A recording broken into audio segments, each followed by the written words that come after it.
Hello दोस्तों, welcome to main point study. So आज हम करने वाले हैं क्लास 10th का most important topic that is assertion and reason, और हम करने वाले हैं इकोनॉमिक्स के सेकंड चैप्टर के असर्शन एंड रीजन।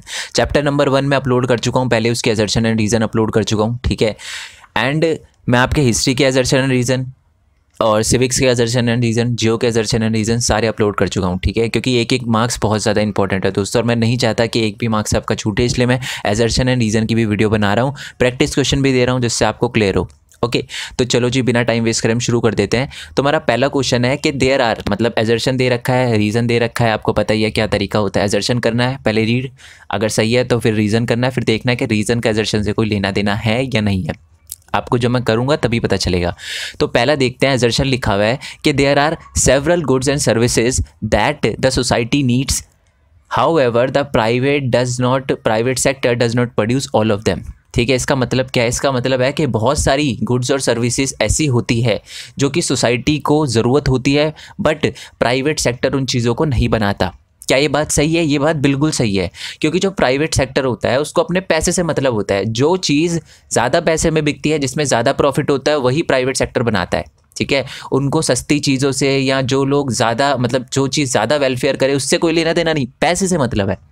तो इसीलिए जो असर्शन है वो एकदम सही लिखा हुआ है।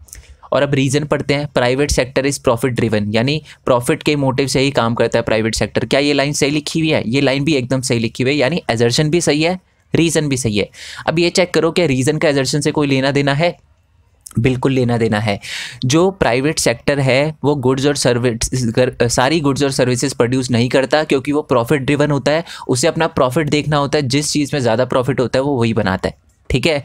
तो इसका आंसर होगा A, both assertion and reason are true and the reason is correct explanation of assertion. ठीक है दोस्त, ये बहुत ईजी था और आई होप आपको अच्छे से समझ आया हो, ठीक है। आपको समझना है, आपको याद नहीं करना। मैं ये नहीं बोल रहा कि ये सारे के सारे क्वेश्चन जो हैं बिल्कुल डिट्टो आ जाएंगे, आ सकते हैं, बट बहुत सारे क्वेश्चन ऐसे भी होते हैं जो थोड़े से अलग आ सकते हैं। तो आपको क्वेश्चन समझना है कि कैसे आ सकता है असर्शन और रीज़न का, ठीक है। ओके जी, अब आते हैं नेक्स्ट असर्शन एंड रीज़न पे। ये बड़ा ध्यान से पढ़ना आप, ठीक है। When calculating the total value, assertion लिखा हुआ है, when calculating the total value of goods and services produce in a country, the value of all goods and services at the each stage of the production should be calculated. ठीक है, इसमें बोला है कि जब भी हम जीडीपी निकालते हैं, बेसिकली ये गुड्स एंड सर्विसेज का प्रोडक्शन इन अ कंट्री बोल रखा है, टोटल वैल्यू बोल रखी है, तो वो जीडीपी होता है, पता ही है आपको। तो ये बोल रखा है जीडीपी निकालते वक्त हम क्या करते हैं, all goods and services at each stage की गुड्स एंड सर्विसेज को इंक्लूड करते हैं, कैलकुलेट करते हैं जब हम जीडीपी निकालते हैं। क्या ये बात सही है? ये बात दोस्त सही नहीं है। अब बहुत सारे बच्चे होंगे बोलेंगे सही है, बट मैं आपको बता दूं, याद होगा जब मैंने आपको चैप्टर एक्सप्लेन किया था दोस्त, अगर आपने चैप्टर नहीं समझा तो रिक्वेस्ट रहेगी पहले चैप्टर जाके समझो, क्योंकि जब आप चैप्टर समझोगे तभी आप असर्शन एंड रीज़न का 100% एक्यूरेट आंसर दे पाओगे। ओके, जब मैंने आपको चैप्टर एक्सप्लेन किया था तो मैंने आपको एक इंटरमीडिएट गुड्स के बारे में बताया था, ठीक है। हम कभी भी इंटरमीडिएट गुड्स को नहीं लेते। जैसे कि मैं बताता हूँ, खेतों से गन्ना निकला, ठीक है, गन्ना प्राइमरी सेक्टर में आता है, गन्ने से चीनी बनी, चीनी सेकेंडरी सेक्टर में आता है। अब चीनी गई लोगों के पास, तो वो जो बिल्कुल ऐसे नहीं कि गन्ने का प्राइस भी हम इंक्लूड करेंगे, चीनी का प्राइस भी जो फैक्ट्री से निकली उसको भी इंक्लूड करेंगे, जो लोगों को बिका उसका भी नहीं।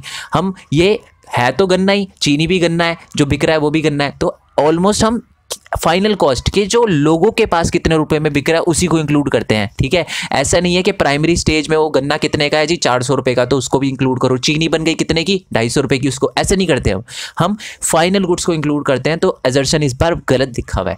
समझ आया ना? अगर नहीं समझ आया तो चैप्टर समझना, बट फिर भी मैं एक बार दोबारा बताने की कोशिश करता हूँ। जब भी हम जीडीपी निकालते हैं ना, तो हम फाइनल गुड्स को कैलकुलेट करते हैं, हम कभी भी इंटरमीडिएट गुड्स को कैलकुलेट नहीं करते, ठीक है। अगर आप बिस्कुट बना रहे हो तो आटे को कैलकुलेट नहीं करेंगे, हम सीधा बिस्कुट का जो प्राइस है उसको ही जीडीपी में डालेंगे, ठीक है जी। आई होप ये क्लियर हो गया हो। तो इस बार हमारा असर्शन ही रॉन्ग है, और जब असर्शन रॉन्ग होता है तो याद रखना रीज़न भी रॉन्ग होता है। पढ़ने की ज़रूरत ही नहीं है आपको reason, simple, both assertion and reason are false, ठीक है। अब आते हैं नेक्स्ट वाले क्वेश्चन पे। ये देखना है, असर्शन लिखा हुआ है लीला, ये अब हाइपोथेटिकल सिचुएशन है, एक लेडी के बारे में बता रखा है, लीला नाम है एक लेडी का। Work 5 day for a week, मतलब एक हफ्ते में 5 दिन वो काम करती हैं, और receive her income on the last day of the each month, हर महीने की आखिरी तारीख को उनको उनकी मंथली सैलरी मिल जाती है। And get medical facility from हर फर्म, और उनको अपनी फर्म से जहाँ पर भी वो काम करती है मेडिकल फैसिलिटी वगैरह भी मिलती है। ठीक है, ये हाइपोथेटिकल सिचुएशन है। तो जब भी ऐसे हाइपोथेटिकल सिचुएशन आए ना तो आप रीज़न पढ़ना और रीज़न में लिखा है कि Leela is working in organise sector. क्या ये बात सही है? लीला जो है 5 दिन काम करती है, उनको मंथ के एंड में सैलरी मिलती है और उनको मेडिकल फैसिलिटी भी मिलती है। तो क्या लीला ऑर्गेनाइज सेक्टर में ही काम करती है? बिल्कुल ये बात सही लिखी हुई है। ठीक है, तो एजर्शन तो सही है ही है, क्योंकि एजर्शन में कोई ऐसी बात नहीं लिखी हुई जो गलत है। हाँ, हो सकता है कि कोई लेडी है जो 5 दिन काम करती हो और उनको मंथ के एंड में सैलरी मिलती हो और मेडिकल फैसिलिटी भी मिलती हो सकता है ऐसा। तो एजर्शन गलत नहीं है। अगर यहाँ लिखा हो जी वो काम नहीं करती फिर भी उनको हर मंथ सैलरी मिलती रहती है, तो ये तो बिल्कुल गलत सिचुएशन हो जाती। बट इसमें जो सिचुएशन लिखी है वो सही है, वो हो सकता है। तो इसलिए एजर्शन भी सही और रीज़न भी सही। हमको समझ आ रहा है कि जी लीला तो ऑर्गेनाइज सेक्टर में ही काम करती होंगी अगर उन्हें मंथली सैलरी मिल रही है और पेड लीव मिल रही है और साथ ही में क्या कहते हैं उनको मेडिकल फैसिलिटी भी मिल रही है। तो ये बिल्कुल रीज़न भी इस बार सही है, एजर्शन भी सही है और दोनों का आपस में लेना देना भी है, क्योंकि देखो दोनों में लीला लिखा हुआ और लीला के बारे में ही बता रखा है कि वो ऑर्गेनाइज सेक्टर में या इनऑर्गेनाइज सेक्टर में, तो एकदम सही है। ओके, तो both assertion and reason are true and the reason is correct explanation of assertion. Okay, अब आते हैं नेक्स्ट क्वेश्चन पे। ये क्वेश्चन का आप ट्राई करना जवाब देने का, मैं बताऊंगा, ठीक है, क्योंकि मैंने देखा बच्चे कमेंट बॉक्स में आंसर करते हैं, उनके आंसर गलत हो जाते हैं और मैं कमेंट में अच्छे से एक्सप्लेन नहीं कर पाता उनको। कुछ बच्चों ने बोला सर समझ नहीं आ रहा कि आप कमेंट में क्या एक्सप्लेन कर रहे हो, और कुछ बच्चों को समझ आ जाता है, तो बहुत टाइम बाद आता है, 4-5 कमेंट लिखने के बाद समझ आता है बच्चों को। तो इसलिए मैं वीडियो में ही अब क्लियर करवाना शुरू करूँगा, ठीक है। एजर्शन रीड करो आप। Mohan is a shopkeeper. Mohan एक शॉपकीपर है। एजर्शन लिखा हुआ है हु पे his tax on time. Tax जो है वो टाइम पे देता है। He has employed 2 worker. 2 worker को उसने एम्प्लॉय कर रखा है, एक राकेश को एक रघु को अपनी शॉप के अंदर। ही पे देम वेल, अच्छा खासा पैसा देता है उनको। How ever none of the worker get any paid leave in a year. जो मोहन है वो एक शॉपकीपर है, हो सकता है वो टैक्स टाइम पे देता है, ये भी हो सकता है। उन्होंने 2 वर्कर को हायर कर रखा है, ये भी एक सिचुएशन हो सकती है। और राकेश और रघु उनका नाम है, वो उनको अच्छा खासा पे करता है बट पेड लीव नहीं देता, ये भी हो सकता है ना। तो एजर्शन तो सही लग रहा है हमें। इस एजर्शन में अभी तक कोई ऐसी सिचुएशन नहीं बोली जो बिल्कुल ही गलत हो सकती है, तो एजर्शन सही है इस बार। अब रीज़न पे आते हैं। Raghu and Rakesh are employed in unorganised sector. तो उनको पेड लीव नहीं दी जाती, क्यों? क्योंकि वो अनऑर्गेनाइज सेक्टर में काम करते हैं। क्या ये बात सही लिखी हुई है? क्या रघु और राकेश अनऑर्गेनाइज सेक्टर में काम करते हैं? हाँ, बिल्कुल ये बात सही लिखी हुई है। जो रघु और राकेश है वो बिल्कुल अनऑर्गेनाइज सेक्टर में काम करते हैं। क्यों? क्योंकि उनको पेड लीव, जहाँ पेड लीव नहीं दी जाती ना वो अनऑर्गेनाइज सेक्टर होता है, ठीक है। तो इसका मतलब एजर्शन भी सही है, रीज़न भी सही है, और एजर्शन और रीज़न का आपस में बिल्कुल लेना देना है, क्योंकि रघु और राकेश लिखा हुआ और यहाँ पर भी रघु और राकेश लिखा हुआ है। तो सिंपल हमें पता चल रहा है कि हाँ दोनों में कनेक्शन तो है। तो इसका आंसर होगा both assertion and reason are true and the reason is correct explanation of assertion. ठीक है जी। अब आते हैं नीचे वाले क्वेश्चन पे, ठीक है। ये अपना एजर्शन मैं रीड करता हूँ। Rakesh is an educated and skilled worker who earn high monthly salary as he is employed in a private bank.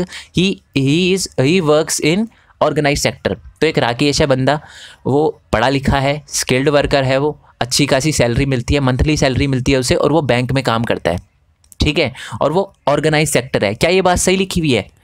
ठीक है, बिल्कुल सही लिखी हुई है। वो जो भी हमें पता चला है उससे हमें यही पता चलता है कि वो ऑर्गेनाइज सेक्टर में ही काम करता है, ठीक है। तो ये बात एकदम बिल्कुल सही लिखी है कि Rakesh work in organise sector, क्योंकि वो अच्छा खासा एडुकेटेड वगैरह है, मंथली सैलरी मिलती है उसे। प्राइवेट बैंक आपका ऑर्गेनाइज सेक्टर में ही आता है, बैंक बेसिकली ऑर्गेनाइज सेक्टर में आता है, पेड लीव वगैरह और मेडिकल फैसिलिटी वगैरह दी जाती है। तो एजर्शन एकदम सही है हमारा, एजर्शन में कोई दिक्कत नहीं है।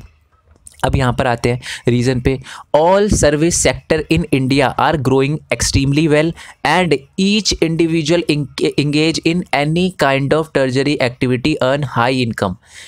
ये गलत लाइन लिखी हुई है, रीज़न गलत है। क्यों? क्योंकि इसमें ये लिखा हुआ है कि सर्विस सेक्टर बढ़ रहा है, बहुत अच्छे से बढ़ रहा है, ये तो बात सही है, बट इसमें ये लिखा हुआ है कि ईच इंडिविजुअल जो है वो कहीं ना कहीं टर्जरी सेक्टर पर मतलब इंगेज है और हाई इनकम कमा रहा है। ऐसा नहीं है, बहुत सारे ऐसे भी लोग हैं जो टर्जरी सेक्टर में काम तो करते हैं बट इतना ज़्यादा अर्न नहीं कर पाते, बहुत ही कम अर्न करते हैं।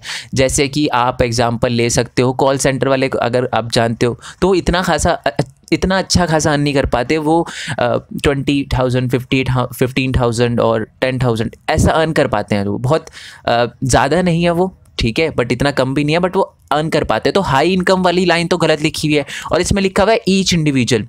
अच्छा, जो बंदा फार्मिंग करता है क्या वो फिर टर्जरी सेक्टर में आएगा? नहीं आएगा ना, तो यानी ये लाइन एकदम गलत है। तो इस बार हमारा रीज़न सही है, सॉरी एजर्शन सही है और रीज़न गलत है। तो इसका आंसर होगा कि assertion is true but the reason is false. ठीक है, but the reason is false, तो इसका आंसर होगा सी। ओके, अब आते हैं नेक्स्ट क्वेश्चन पे। नेक्स्ट क्वेश्चन है हमारा कि एजर्शन दे रखा है an individual who manufacture flour from the wheat is engage in primary sector. अब ये बताओ क्या ये बात सही लिखी हुई है? अब आप पहले तो इसका आंसर बताओ, पॉज कर सकते हो वीडियो। एजर्शन लिखा हुआ है कि एक इंडिविजुअल जो कि मैन्युफैक्चर करता है यानी आटा बनाता है गेहूं से, तो वो प्राइमरी सेक्टर में आता है। बताओ बताओ, चलो मैं टाइम्स अप, मैं बताता हूँ। अब इसका आंसर है ये एजर्शन एकदम गलत है। पहली बात तो मैन्युफैक्चर जहाँ भी लिखा हो ना, मैन्युफैक्चर लिखा हो, प्रोडक्शन ना लिखा हो, यहाँ पर मैन्युफैक्चर लिखा है। वो क्या करता है? आटा बनाता है गेहूं से, और ये काम कहाँ पर होता है? फैक्ट्री में होता है। फैक्ट्री किस में आता है? मैन्युफैक्चर सेक्टर में या सेकेंडरी सेक्टर में। तो ये प्राइमरी सेक्टर तो बिल्कुल नहीं है। तो इस बार हमारा एजर्शन गलत है, और एजर्शन गलत है तो मतलब रीज़न पढ़ने की ज़रूरत है या मेरे को, या नहीं है? नहीं है ना, तो इसका मतलब assertion is false and the reason is also false. तो इसका होगा कि both assertion and reason are false. ठीक है जी, आई होप ये आपको अच्छे से समझ आ गया हो। अब आते हैं नेक्स्ट वाले पे, रीज़न पढ़ते हैं, सॉरी एजर्शन पढ़ते हैं। एजर्शन लिखा हुआ है कि GDP show how an economy is. क्या ये बात सही है? बिल्कुल सही है। जीडीपी अमेरिका की बहुत ज़्यादा है, तो हम मानते हैं कि वो बहुत बड़ी कंट्री, मतलब इकोनॉमी के मामले में बहुत बड़ी कंट्री है, और जीडीपी से ही देखा जाता है कि कंट्री कितनी बड़ी है। ठीक है, तो ये बात एकदम सही लिखी हुई है, एजर्शन एकदम करेक्ट है। अब आते हैं रीज़न पे। रीज़न की लाइन पढ़ते हैं कि GDP is the value of all goods and services produce with in the domestic territory of the country in a year. क्या ये बात जो है सही लिखी हुई है? क्या जीडीपी में हम यही देखते हैं कि कितना प्रोडक्शन हो रहा है सारी की सारी गुड्स एंड सर्विसेज का एक कंट्री के अंदर अंदर एक साल के अंदर? क्या ये बात सही लिखी हुई है? ये बात एकदम सही लिखी हुई है। क्यों? क्योंकि जीडीपी के अंदर यही होता है, प्राइमरी सेकेंडरी टर्जरी में ऑल गुड्स एंड सर्विसेज जितनी भी प्रोड्यूस हो रही है कंट्री के अंदर उसको कैलकुलेट करते हैं और एक साल का जीडीपी निकालते हैं। तो ये भी बात सही लिखी हुई है, तो यानी एजर्शन भी सही, रीज़न भी सही। अब हम ये देखते हैं एजर्शन का रीज़न से आपस में कोई लेना देना है या नहीं है। तो हाँ, लेना देना है, क्योंकि एक कंट्री की इकोनॉमी कितनी बड़ी है ये हमें उससे पता चलता है कि एक कंट्री के अंदर कितने गुड्स एंड सर्विसेज प्रोड्यूस हो रहे हैं उस टेरिटरी के अंदर एक ईयर के अंदर। तो हाँ, ये सही बात है और दोनों का आपस में रिलेशन भी है। एक कंट्री कितनी बड़ी है उस ये हमें उसी से पता चलता है कि एक कंट्री के अंदर कितने गुड्स एंड सर्विसेज प्रोड्यूस हो रहे हैं एक ईयर के अंदर अंदर। तो both assertion and reason are true and the reason is correct explanation of assertion. Okay जी, अब आते हैं नेक्स्ट क्वेश्चन पे। एजर्शन लिखा हुआ है कि the development of agriculture and industry lead to the development of service sector. यानी अगर एग्रीकल्चर में डेवलपमेंट होता है और इंडस्ट्री में डेवलपमेंट होता है तो उसकी वजह से सर्विस सेक्टर में भी डेवलपमेंट होता है। क्या ये बात सही लिखी हुई है? ये बात एकदम सही लिखी हुई है। ठीक है, सिंपल सीधी बात है। आप देखो, अगर एग्रीकल्चर बहुत अच्छा होगा तो एग्रीकल्चर के लिए जी आपको स्टोरेज वगैरह भी करना पड़ेगा। स्टोरेज किस में आता है? आपका उसमें टर्जरी सेक्टर में आता है। एग्रीकल्चर अच्छा हो रहा है तो आपको ट्रांसपोर्ट भी अच्छा खासा चाहिए, वो किस में आता है? वो आपका टर्जरी सेक्टर में आता है। और इंडस्ट्री का भी देख लेते हैं। इंडस्ट्री जितनी अच्छी होगी, मतलब टेक्नोलॉजी वगैरह से जितनी अच्छी चीज़ें बनाई जाएगी वही आपके टर्जरी सेक्टर में यूज़ होगी। जैसे कंप्यूटर कहाँ मैन्युफैक्चर किया जाता है? या आपके फैक्ट्री में मैन्युफैक्चर किया जाता है। यूज़ कहाँ किया जाता है? टर्जरी सेक्टर में। तो जितना अच्छा मैन्युफैक्चर सेक्टर या सेकेंडरी सेक्टर ग्रो करेगा उतना ही आपका टर्जरी सेक्टर भी बढ़ेगा। और जितनी ज़्यादा फैक्ट्री बढ़ेगी उनको इतना ज़्यादा लोन की ज़रूरत। लोन के लिए बैंक जाते हैं, बैंक क्या है? टर्जरी सेक्टर में आता है। तो ये बात एकदम सही लिखी हुई है। तो एजर्शन इस बार हमारा बिल्कुल करेक्ट है। अब आते हैं रीज़न पे।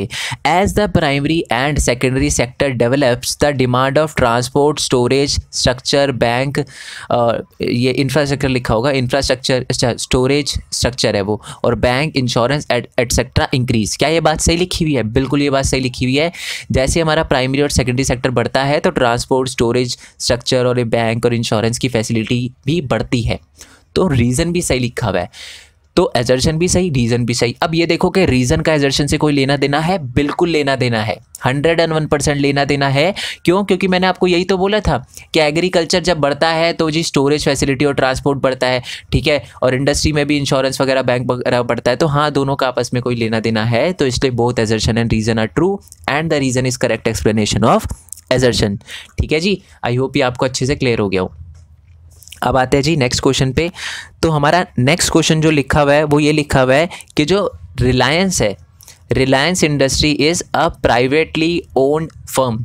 एजर्शन लिखा हुआ है, क्या ये बात सही है? ये बात एकदम सही है, क्योंकि अंबानी की है रिलायंस, ठीक है। तो ये बात एकदम सही लिखी हुई है, वो एक प्राइवेट मतलब एक अलग इंडिविजुअल है, ठीक है, प्राइवेटली ओन्ड है वो फर्म। तो हाँ बिल्कुल सही बात है, रिलायंस जो है एक प्राइवेटली ओन्ड फर्म है। ओके, एजर्शन एकदम सही है। अब आते हैं रीज़न पे। रीज़न लिखा हुआ है कि government is a major stake holder in Reliance industry.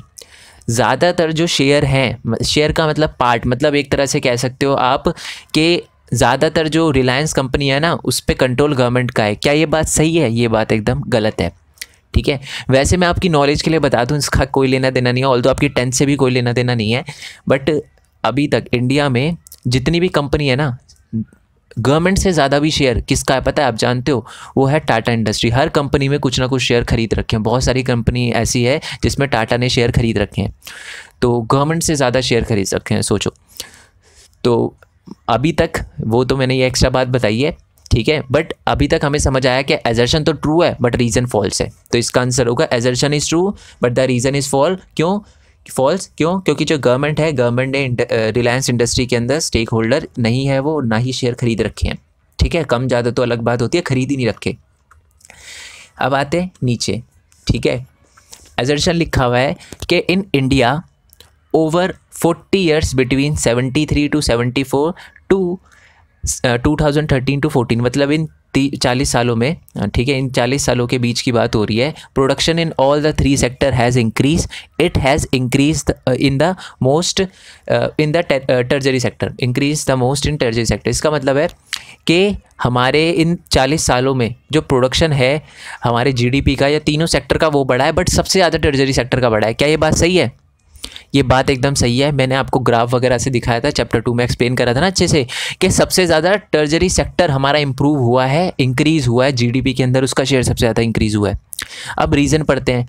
टर्जरी sector is the only लिखा हुआ है, only organise sector in the economy, ठीक है। वो ये लिखा हुआ है कि tertiary sector only organise sector है हमारी इकोनॉमी में। पहली बात तो ये चलो सही नहीं है, गलत लिखी हुई है ये लाइन, बट फिर भी मैं आपके लिए आगे पढ़ देता हूँ कि आगे वाली लाइन भी सही लिखी हुई है या नहीं लिखी हुई। So the government spend lot of money for creating job in टर्जरी sector, ठीक है। पहली बात तो ये है कि टर्जरी सेक्टर सिर्फ ओनली ऑर्गेनाइज सेक्टर नहीं है, ठीक है। अगर हम बात करें, फैक्ट्री भी बहुत सारी ऐसी है, ठीक है, जो ऑर्गेनाइज सेक्टर में आ सकती है, ठीक है। या एग्रीकल्चर में भी बहुत सारे ऐसे डिपार्टमेंट्स होते हैं, ठीक है। आपने देखा होगा, गवर्नमेंट का नहीं कह सकते हम, बहुत सारे। तो ऑर्गेनाइज सेक्टर ज़रूरी नहीं है कि आपका टर्जरी सेक्टर ही ऑर्गेनाइज सेक्टर होगा, ठीक है। कभी कभी आपको ट्रांसपोर्टेशन में ट्रांसपोर्टेशन कह रहा हूँ, फैक्ट्री के अंदर भी आपको देखा होगा कि पेड लीव मिलती है लोगों को, मंथली सैलरी मिलती है लोगों को, ठीक है। तो ये सारी की सारी फैसिलिटी होती है कभी कभार फैक्ट्री के अंदर भी। तो पहली बात तो ये ओनली ऑर्गेनाइज सेक्टर नहीं है, और अगर है भी तो गवर्नमेंट इस पर बहुत ज़्यादा पैसा लगा रही है जॉब क्रिएट करने के लिए, इसकी वजह से हमारा टर्जरी सेक्टर बढ़ा है? नहीं जी, ऐसा भी नहीं है। क्यों? क्योंकि अगर आप देखो तो हमारा जो टर्जरी सेक्टर है, ठीक है, हमारा जो टर्जरी सेक्टर है वो बड़ा है, उसका रीज़न सिर्फ ये नहीं है कि गवर्नमेंट पैसा लगा रही है, उसका रीज़न ये भी है कि टेक्नोलॉजी बढ़ी है, उसका रीज़न ये भी है कि एमएनसी आई है, उसका रीज़न ये भी है कि बहुत सारी कंपनी वगैरह इंडिया के अंदर आई है। तो सिर्फ गवर्नमेंट पैसा लगा रही है, इसी की वजह से टर्जरी सेक्टर में जॉब क्रिएट नहीं हो रही, ठीक है। तो यानी हमारा इसका एजर्शन सही है बट रीज़न एकदम रॉन्ग है। मैंने रीज़न पे ज़्यादा टाइम इसलिए लगाया क्योंकि बच्चे इसमें कंफ्यूज हो सकते हैं। पहली बात तो tertiary sector only organise sector नहीं है, इसलिए रीज़न गलत है। और दूसरी बात है कि ऐसा नहीं है कि गवर्नमेंट बहुत ज़्यादा पैसा लगा रही है तो जी इसीलिए ही टर्जरी सेक्टर बढ़ रहा है, ऐसा नहीं है। बढ़ रहा है बट इसका रीज़न और भी है, सिर्फ यही नहीं है। ओके, तो इस पर रीज़न गलत है, तो assertion is true but the reason is false. तो यहीं तक थी आपकी वीडियो। आई होप आपको वीडियो अच्छी लगी हो। अगर वीडियो अच्छी लगी हो तो लाइक करना, चैनल को सब्सक्राइब करना, जितना हो सके इस वीडियो को शेयर करना। मैं बाकी जो 2 चैप्टर बचे हुए हैं, मनी एंड क्रेडिट और ग्लोबलाइजेशन, वो दोनों की भी अलग से वीडियो डाल दूंगा मैं, ठीक है। ट्राई करूंगा दोनों को एक में ही डाल दूं जिससे ज़्यादा दिक्कत ना हो आपको, बट क्योंकि मेरे को हर क्वेश्चन समझाना होता है, मैं नहीं चाहता कि एक भी क्वेश्चन मिस हो जाए आपका और कोई भी कन्फ्यूजन रह जाए, इसलिए मैं टाइम लेता हूँ ज़्यादा, ठीक है। मैं चाहता PDF दे सकता था आपको, ये बात मैं बहुत बार बोल चुका हूँ, बट मैं चाहता हूँ कि आपको अच्छे से समझ आए, ठीक है। तो वही बात कि अगर अच्छी लगी हो वीडियो, मेरा एफर्ट अच्छा लगा हो तो शेयर करना, बाकियों तक भी शेयर करना। साथ में आप चैनल को सब्सक्राइब कर सकते हो। ओके, नोटिफिकेशन बेल दबा देना। और मोस्ट इंपॉर्टेंट बात यार, मैंने एक और न्यू चैनल बनाया है, लिंक आपको नीचे डिस्क्रिप्शन में मिल जाएगा उसका। स्क्रीन पे भी दिख रहा होगा कि उस पर 1000 सब्सक्राइबर हैं, बट एक्चुअल में चैनल पे जाओगे ना, आप डिस्क्रिप्शन पे क्लिक करोगे तो आपको पता चलेगा कि उस पर 2000 या 2300 से ज़्यादा सब्सक्राइबर है इवन। तो ऐसा क्यों है, बच्चे उस चैनल को सब्सक्राइब क्यों कर रहे हैं? क्योंकि वहाँ पर मैं अपनी यूट्यूब जर्नी के बारे में बताने वाला हूँ। मैं ये बताने वाला हूँ कि मैंने यूट्यूब से कैसे अर्न किया, और मोस्ट इंपॉर्टेंटली आप यूट्यूब से कैसे अर्न कर सकते हो। और भी बहुत सारे अलग अलग प्लेटफॉर्म हैं जिससे एक स्टूडेंट अर्न कर सकता है, तो उसी के बारे में मैं वहाँ पर बताने वाला हूँ। ठीक है, तो याद से चैनल को सब्सक्राइब कर लेना और नोटिफिकेशन बेल दबा देना, जिससे आपको मैं जैसे ही वीडियो अपलोड करूँ वैसे ही आपके पास नोटिफिकेशन आ जाए, क्योंकि मैं पहली वीडियो के साथ ही धमाका मचाने वाला हूँ। ठीक है जी, तो चैनल को सब्सक्राइब करके आप नोटिफिकेशन बेल दबा देना। और आप चाहो तो मेरे को इंस्टाग्राम, फेसबुक, ट्विटर वगैरह पे फॉलो कर सकते हो, और टेलीग्राम चैनल भी आप ज्वाइन कर लेना। ठीक है, वहाँ से आपको पता चल जाएगा कि आप कौन सी वीडियो में अपलोड करने वाला हूँ, और बहुत सारी चीज़ें, क्योंकि अभी तो नहीं बट एक टाइम आएगा जब मैं वहाँ पर बहुत सारी क्विज़ वगैरह भी दूंगा आपको। ठीक है, चैप्टर वाइज जितने भी एमसीक्यू वगैरह और बड़े बड़े क्वेश्चन सारे के सारे वहाँ पर मैं क्विज़ बना के दूंगा। तो अब याद से टेलीग्राम चैनल ज्वाइन कर लेना।